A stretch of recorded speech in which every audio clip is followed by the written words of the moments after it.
Alright guys, so we have the March update details, and I'm not gonna lie, I'm kind of disappointed. Part of me want to say that I hope the mid-month update is better, but I believe it's gonna be more of the same. But here's to hoping that I'm wrong. So as you can see right here, we're getting tier 3 Green Goblin finally, so hooray for that. Tier 4 Dr. Octavius, and we're getting a Transcendent for KRAVEN the Hunter. They're also adding Rhino and Lizard to KRAVEN's Awaken skill. I personally thought it was actually going to be KRAVEN getting added to the Awaken skill for Dr. Octopus, since he's actually a part of that Awaken skill already, and that's what they did for all of the other characters that are currently a part of his Awaken skill. Either way, hopefully this means somewhere down the line, Lizard and Rhino are going to be getting new uniforms. Now with that being said, let's dive into the patch notes. So as you can see, we have the Red Goblin uniform for Green Goblin. Many people were speculating that this would turn him into a combat type or a universal type. As you can see, he's remaining as a speed supervillain, so instant competition for KRAVEN the Hunter. It's going to be interesting to see what differentiates these two characters in this update. They also said in the patch notes that these characters were specifically designed for Giant Boss Raid and World Event. So first things first, we have the uniform effect for Green Goblin, which is changing his Goblin suit, Expert Glider, and the Goblin King. These changes are the exact same as his previous uniform for No Way Home. However, for the applied effects, as you can see, they're giving him an additional 10% fire damage to go along with the 15% chain hit damage that he previously got when they gave him the No Way Home uniform. Moving on, we have Goblin Unleashed, which is his tier 3 skill, which has Burn, Bleed, Ignore Dodge, and Penetration. Overall, I think it looks pretty good. Moving on, we have the True Goblin, previously listed as the Goblin King. It's the same exact leadership that they gave him for No Way Home. No improvements were made here, just copy and pasted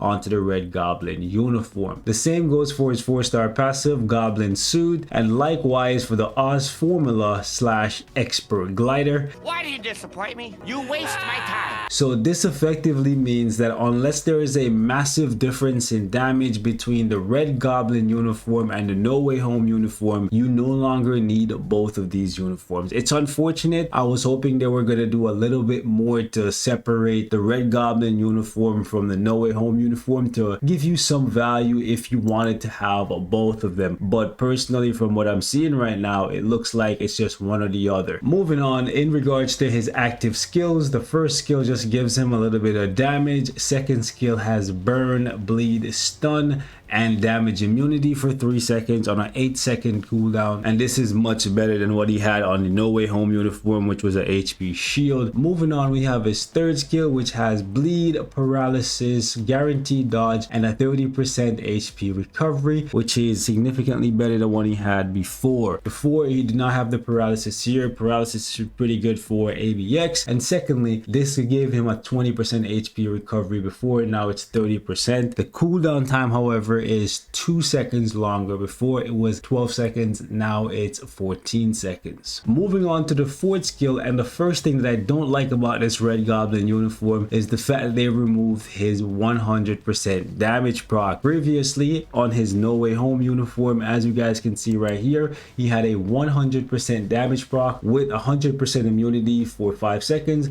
but we already saw that they moved the immunity to one of his other skills, so he's not losing that. However, he is losing this 100% damage proc completely, which is quite unfortunate. And you know, if you've played with Green Goblin, chaining his 4th and his 5th skill made him hit incredibly hard, because you had 100% all attack here with 30% critical rate, which he's keeping, by the way, on his new uniform. But that in conjunction with Goblin's Flurry from the 4th skill here with that 100% damage proc made him hit really hard. So unless the skill just hits really hard already to make up for the fact that he's losing that 100% damage proc, it is quite unfortunate. However, one of the pros to this skill is they actually added silence to his kit, which makes him better for ABX, since he didn't have this before and he needed to rely on somebody like Gamora to cancel for him. So now he becomes becomes a little bit better for an ABX. However, he becomes a little bit worse offensively because they removed his 100% damage proc. Hopefully that doesn't actually hurt him too much. As you can see, they didn't actually give him damage accumulation in his kit at all, which is one thing I was hoping to see this time around, especially considering the fact that they removed that 100% damage proc. It would have made sense to give him damage accumulation. Moving on, we have Dr. Octavius, and the first thing that I see here is the fact that they changed his uniform bonus effect to give him 25% HP and 20% dodge. Personally, I was hoping that they would keep his previous uniform bonus effect and just alter the cooldown time to about 7 seconds, because the 200% damage proc was actually quite impressive when you combine it together with a CTP of energy or a CTP of destruction to give yourself 400% additional damage. It's unfortunate to see that they took that away. Moving on, we have his 4-star passive, which they actually increased from 40% physical attack to 50% and from 20% damage reduction to 25%. However, in the case of his tier 2 passive, that is remaining the exact same as his No Way Home uniform. Moving on to his active skills, his first skill now has stun and fracture, which they didn't have before. His second skill has bleed, incapacitation. It decreases the enemy's recovery rate and does 70% of his physical attack as additional physical damage. Before, this was, I believe, 68%, so it's a little bit stronger. Moving on to his third skill, as you can see, they added paralysis, which was not here before. He's keeping his immunity and they gave him a 25% HP recovery, which is actually pretty good. This is on a cooldown of 7.5 seconds. Moving on to his fourth skill, he has shock, stun, paralysis,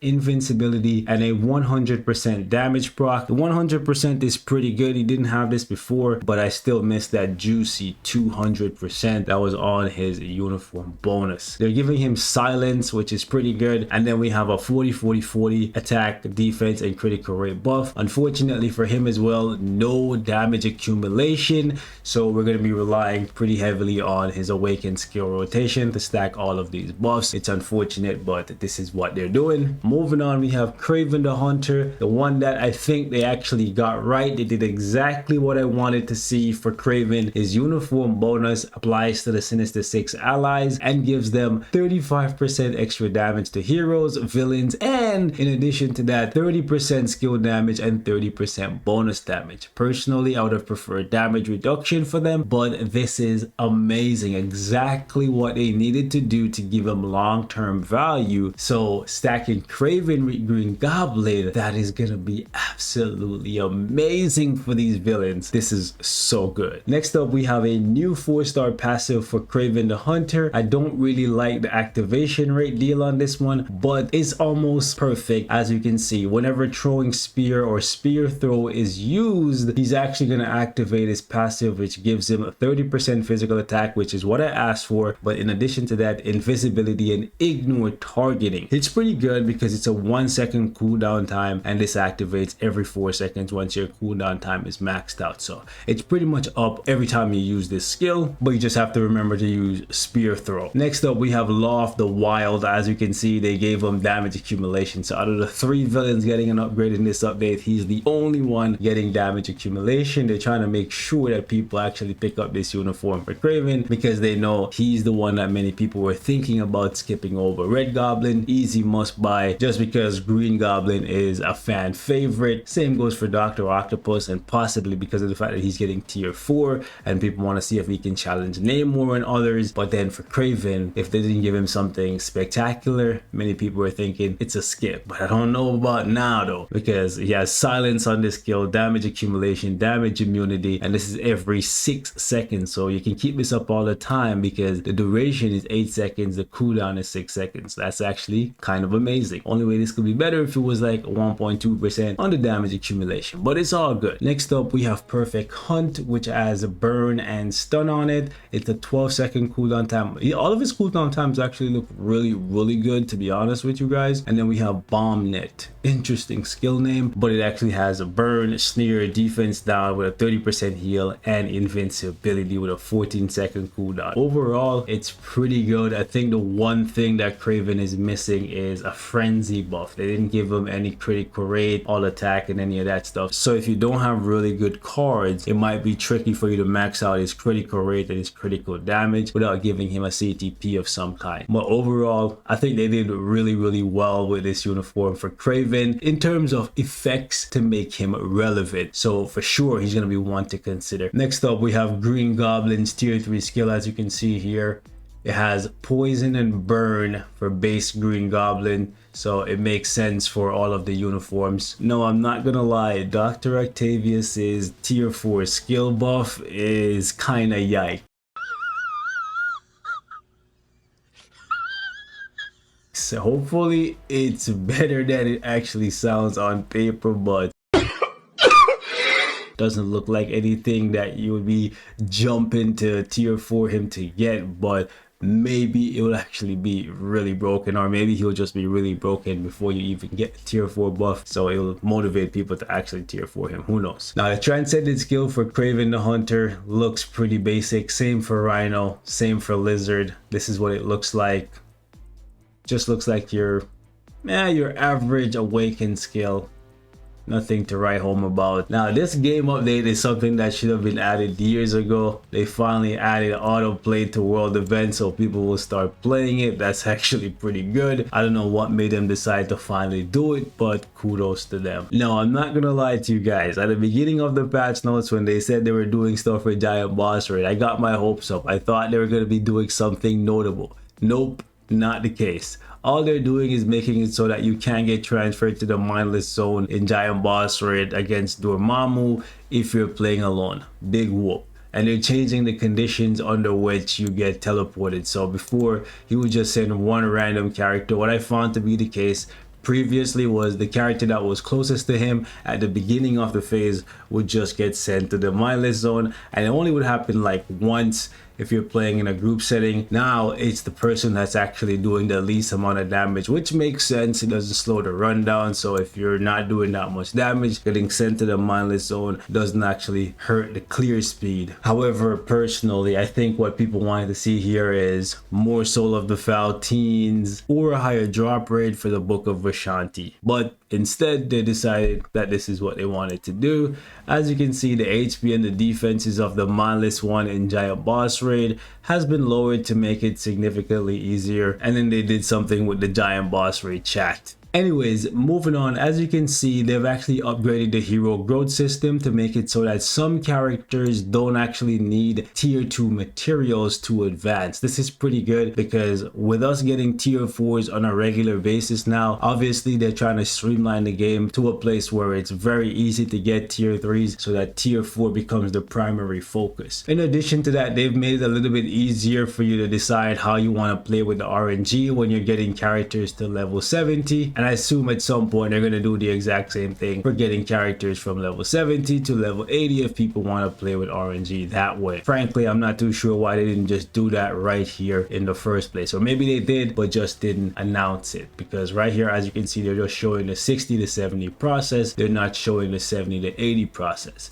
But this easy setup feature should also be the case for level 70 to level 80. They're also upgrading the custom gear system so you can see all of the different effects if you have the time to sit down and read all of that stuff. Next up, we have 3 new artifacts, one for KRAVEN, one for Rhino, and one for Lizard. KRAVEN is getting the same effect as Scarlet Witch, Gore, and Crescent, I believe. There might be more characters with this similar effect, but just off the top of my head, those are the ones that I can remember. Next up, we have Rhino. This one looks similar to Beast and Gilgamesh, where you recover some HP and increase your max HP. Then we have Lizard, which just gives you 20% attack and then increases your max HP. Not too sure where this one is coming from, but for the most part, artifacts aren't really unique anymore. They're just a copy paste of things that already exist. So if this one already exists, let me know in the comment section where it currently exists, because I can't remember. There's so many different artifacts now. Next up, we have the Future Pass, and there's not really anything extraordinary in here. I might actually skip skip the future past this time around. It's actually interesting to see, for the first time ever, they're releasing a future past, and the characters or the icons used in the future past is actually from a previous update. Green Goblin is pretty cool. However, Green Goblin is probably going to be available from the token event, where you decide if you want to get a premium card, a CTP, or an icon. I personally don't think it's worth spending money for these two, especially for Kitty. It looks cool, hold fast, but for me personally, as someone who buys the future pass pretty much every month for the past like I would say year and a bit now, I might actually skip this month, just because one, the update isn't really that great in my opinion, and two, the icons, these are ones I can live without. Now there's one feature in this update that I'm really looking forward to playing with, and it's actually this one right here, which allows you to practice a specific skill rotation. Now I'm not too sure if this is your own preset skill rotation, or if this is one that the devs decide that they want you to play with the character using. So I'm looking forward to seeing how this actually works. Now I cannot believe I'm actually saying this, but the devs might actually still be listening to their player base, even though this is coming almost a year late. As you can see right here, the movement speed of Storm's Krakoan summer uniform has been slightly